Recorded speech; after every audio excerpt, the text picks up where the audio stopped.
Hello, Scorpio Divine Feminines. Thank you so much for tuning in today. You could be a sun sign, moon sign, rising sign, or Venus sign, Scorpio, or you could be a Divine Masculine who's watching because your Divine Feminine's a Scorpio. It could happen, right? It could totally happen, totally. And this is all about those of you Divine Feminines that are currently in separation from your Divine Masculine, and hope we can kind of figure out a little bit of how it's helping you and your physical connection and your spiritual connection and your Divine Masculine, and give you a little bit of an understanding of why it's going on. It is a general reading, so take what resonates, leave the rest. Some of it might be for you, some of it might be for someone else.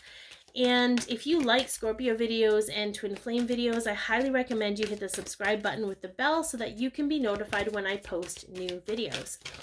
Okay, so let's go ahead and see what you are currently. Ooh, look at that. Financial constraints. Okay, whenever I see this card, guys, this is all about your own value. Okay, I know it's financial constraints. I know it's about, I truly believe that abundance and love, okay, money and love are deeply connected.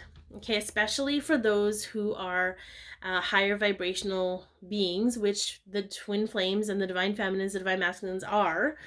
Okay, there's a direct correlation to value of self and income. And as every time we put someone else's every time we put someone else's currency in our bank vault, it doesn't pay dividends. It doesn't pay, it doesn't grow over time. It doesn't mature over time. It actually probably drains our value. Okay, so let's take a look. Let's get some more with this here. Yeah, but it's coming to an end, right? There's some kind of recognition that you've had recently that's helping you shift out of that. Okay, whoops, look at that. And then we have the Four of Wands. All right. And this is definitely a union card, okay? But you're healing something within yourself that's going to have an effect on your connection, and we'll get more into that. But the Four of Wands is also something, it's also a completion energy. It's also something to celebrate. So you could be going deeper into union of self, right? And really honoring the energy that's within you. So I feel like all of these old concepts of other people defining who you are, other people putting their tape in your ghetto blaster. I might have aged myself, but that's fine. Right? Putting someone else's playlist in your Spotify app, right?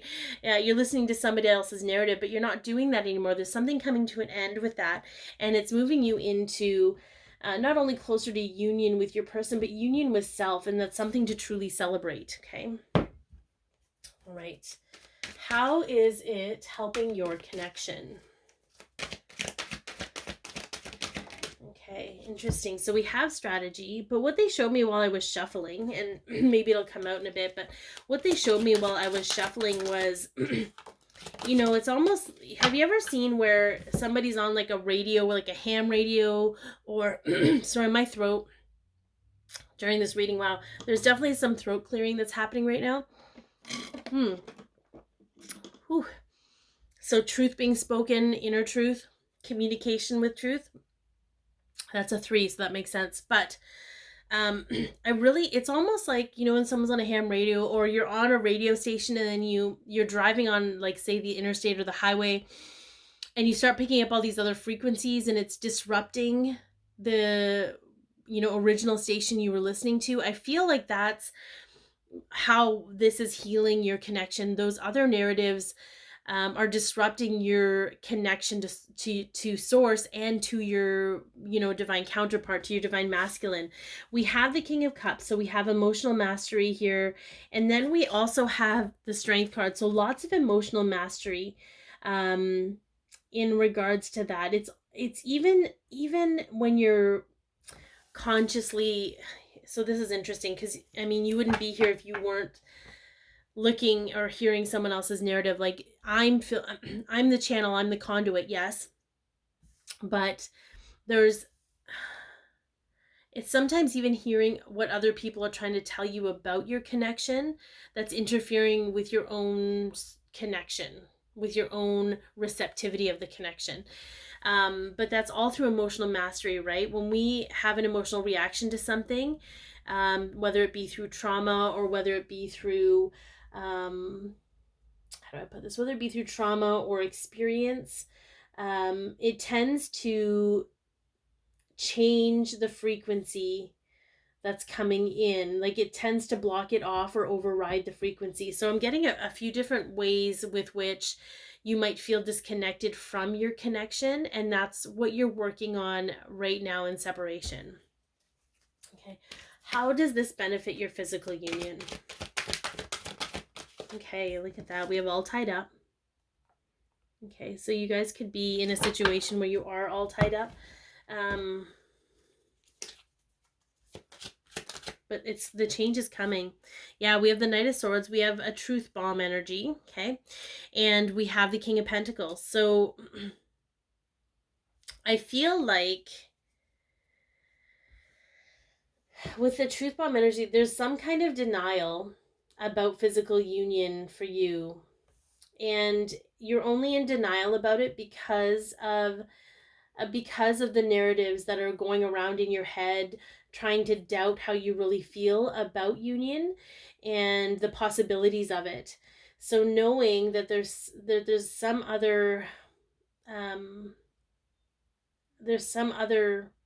concepts that are invading your, like, I feel like when you're really solid in yourself and you're really connected to yourself, there's no doubt, but then other people's thoughts or words or maybe even other readings are coming in and being like, making you doubt that. But the truth is that you can have everything you want if you're willing to open up and work for it. And the connection's already yours, the physical union is already yours, but you may have to create some effort to not allow anyone else into your business. Okay, right? You might be all tied up with that. So how is it helping your divine masculine, this work that you're doing? Ew. Oh, look at that. Man holding a heart. Right? Finding his heart again. Feeling his heart. Knowing his heart exists. Okay. Yeah, we have a third-party situation here. And it's a relationship. So it is helping him understand and navigate the situation that he's in. So that he can shift out of it and do, I feel, I want to pull another card with this. Let's pull another card, because I really feel it's helping him navigate his own narrative around the relationship that he's in that's not with his divine feminine, right? Whose narrative is running around. Yeah, we have the Three of Cups. So reconnect, there needs to be a reunion of some kind, and it's drawing him more into reunion with you, divine feminine, but he really needs to understand and acknowledge how his own thoughts and his own beliefs that are narrated by other people, okay, his own self-worth, his own value is keeping him in a relationship that he may not want to be in anymore. Okay. It's sometimes with the Three of Cups, I get a very superficial energy, superficiality, wanting to party all the time, wanting to have a good time. So for this divine masculine, it could be that he doesn't want to ruin anyone's good time. He doesn't want to rock the boat. He doesn't want to, he just wants to keep everybody happy. But he's not feeling his heart. He's holding it in his hand away from himself. So there's some kind of recognition that's going to come through while you do the work that you do for yourself. Okay. All right, let's get some guidance here. Oh, that's interesting. That one was already up. Okay. But yeah. Focusing your energy. But I don't feel like that was, oops. Okay. Healing money and family beliefs. Right? Whose narrative is running around in your head? Is it your family's? Probably. The Ten of Pentacles asks you to, that's right, I say pentacles instead of pentacles. It is what it is. Asks you to understand your beliefs, or is recognizing that you are. It may be time to review the beliefs you learned from your family and the beliefs you learned about money. Often we are taught restrictive ideals that block our abundance. It can be around action and reward, or choices and consequences. But abundance doesn't work that way, financially or otherwise. It is not built on a reward system. We do not have to earn it. I release any belief blocking my abundant flow. So this really is a recalibration of beliefs for you, divine feminines. I feel like you're going to start creating your own belief system that actually serves your narrative and actually helps you feel really good about yourself and the potential of your physical union. So I hope that this has helped. Be your peace, love yourself, share your light, and have an amazing day.